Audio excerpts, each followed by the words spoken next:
بسم اللہ الرحمن الرحیم۔ عزیز دوستو، ہم فلسطین سے محبت کیوں کرتے ہیں؟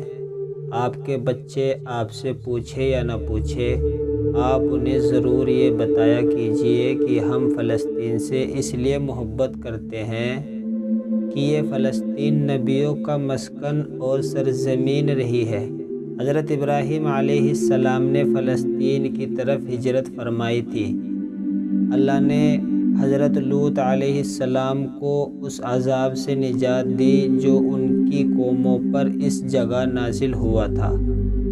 حضرت داؤد علیہ السلام نے اس سرزمین پر سکونت رکھی اور یہاں اپنا ایک محراب بھی تعمیر فرمایا۔ حضرت سلیمان علیہ السلام اس ملک میں بیٹھ کر ساری دنیا پر حکومت کرتے تھے۔ قرآن میں چیٹی کا وہ مشہور قصہ جس میں ایک چیٹی نے باقی ساتھیوں سے کہا تھا، اے چیٹیوں اپنے بلوں میں گھس جاؤ۔ یہ قصہ یہیں فلسطین کے اسقلان شہر کی وادی میں پیش آیا تھا۔ حضرت زکریا علیہ السلام کا محراب بھی اسی شہر میں ہے۔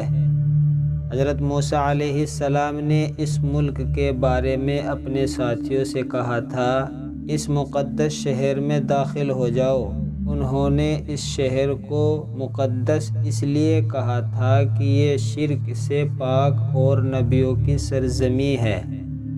اس شہر میں کئی معجزے ہوئے ہیں، جن میں ایک کنواری بیوی حضرت مریم کے بطن سے عیسیٰ علیہ السلام کی پیدائش ہوئی۔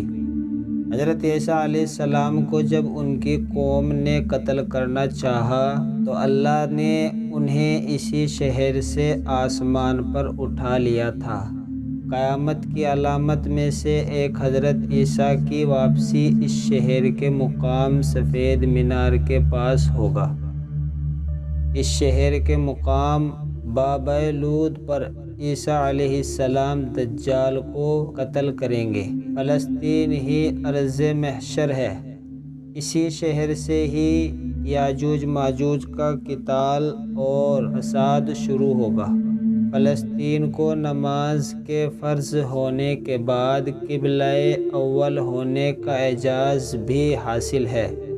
ہجرت کے بعد جبرائیل علیہ السلام نے اللہ کے حکم سے نماز کے دوران ہی محمد صلی اللہ علیہ وسلم کو مسجد اقصی سے بیت اللہ یعنی کعبے کی طرف رخ کرا گئے تھے۔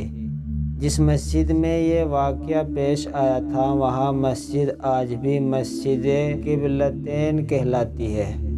حضور اکرم صلی اللہ علیہ وسلم معراج کی رات آسمان پر لے جانے سے پہلے مکہ مکرمہ سے بیت المقدس یعنی فلسطین لائے گئے۔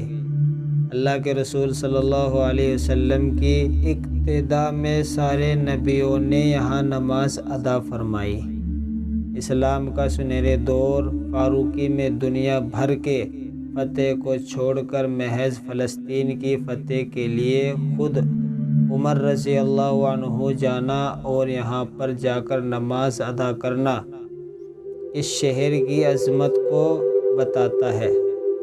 دوسری بار یعنی 27 رجب 583 ہجری جمعے کے دن کو صلاح الدین ایوبی کے ہاتھوں اس شہر کا دوبارہ فتح ہونا۔ بیت المقدس کا نام قدس قرآن سے پہلے تک ہوا کرتا تھا۔ قرآن نازل ہوا تو اس کا نام مسجد اقصی رکھا گیا۔